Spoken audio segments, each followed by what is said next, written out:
Meus irmãos e irmãs, nos encontramos esta quinta-feira para juntos meditarmos a Palavra de Deus.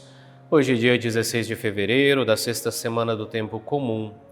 E lemos o Evangelista São Marcos no capítulo 8, versículos do 27 ao 33.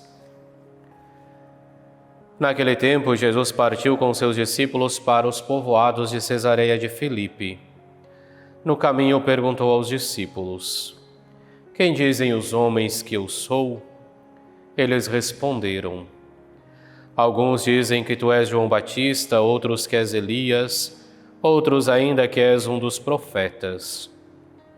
Então ele perguntou: E vós, quem dizeis que eu sou?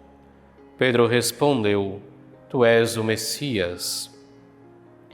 Jesus proibiu-lhe severamente de falar a alguém a seu respeito.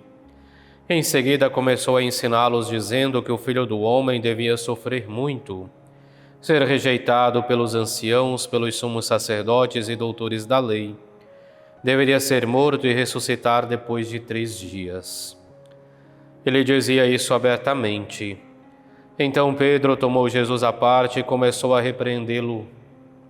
Jesus voltou-se, olhou para os discípulos e repreendeu a Pedro, dizendo: Vai para longe de mim, Satanás. Tu não pensas como Deus, e sim como os homens.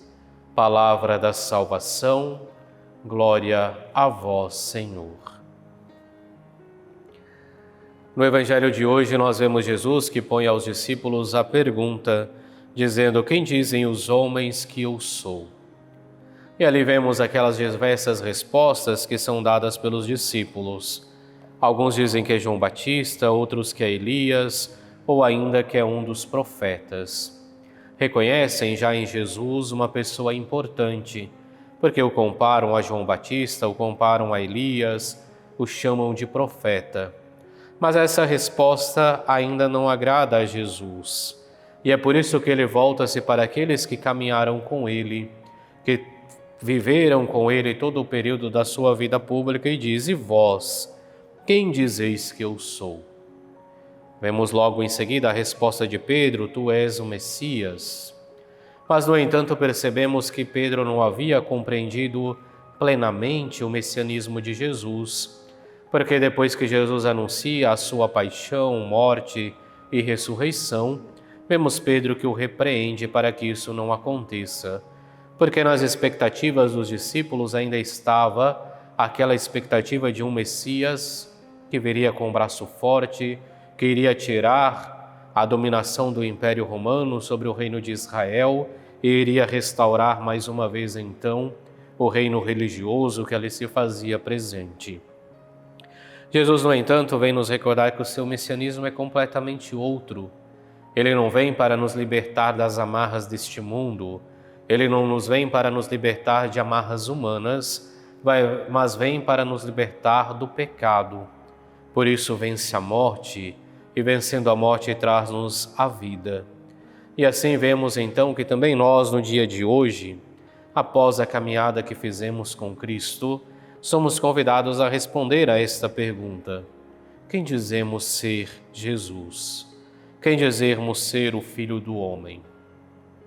Oxalá pudéssemos responder todos nós: Ele é o Messias, Ele é o nosso Salvador, é aquele que deu a vida para nos salvar, e por isso nós podemos nos reunir hoje e celebrarmos em torno do altar da Eucaristia e refazermos a memória, fazermos o memorial então da sua oferta de amor. Mas muitas vezes teremos também tantas outras respostas.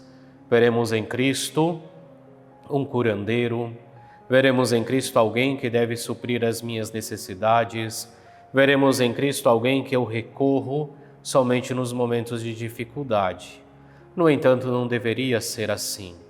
Deveríamos dia a dia reconhecer em Cristo o Messias, reconhecer em Cristo o nosso Salvador, e reconhecendo nele o nosso Salvador, deveríamos sempre procurar ir ao seu encontro, vivendo a sua palavra, vivendo os seus ensinamentos, para que também nós possamos habitar com ele o reino dos céus. Assim, a pergunta que deixamos para a nossa reflexão no nosso dia a dia, no dia de hoje, é justamente essa, a pergunta que faz Jesus: E nós, quem dizemos ser Jesus? E que possamos, é claro, sempre responder do mesmo modo que responde Pedro, no entanto, agora com a certeza da palavra de Deus. Ele é o Messias, ele é o nosso Salvador. Façamos nossa oração para esse dia. Ó Deus, que prometestes permanecer nos corações sinceros e retos, dai-nos por vossa graça viver de tal modo que possais habitar em nós. Por nosso Senhor Jesus Cristo, vosso Filho, na unidade do Espírito Santo. Amém. E abençoe-vos Deus Todo-Poderoso, Pai, Filho e Espírito Santo. Amém.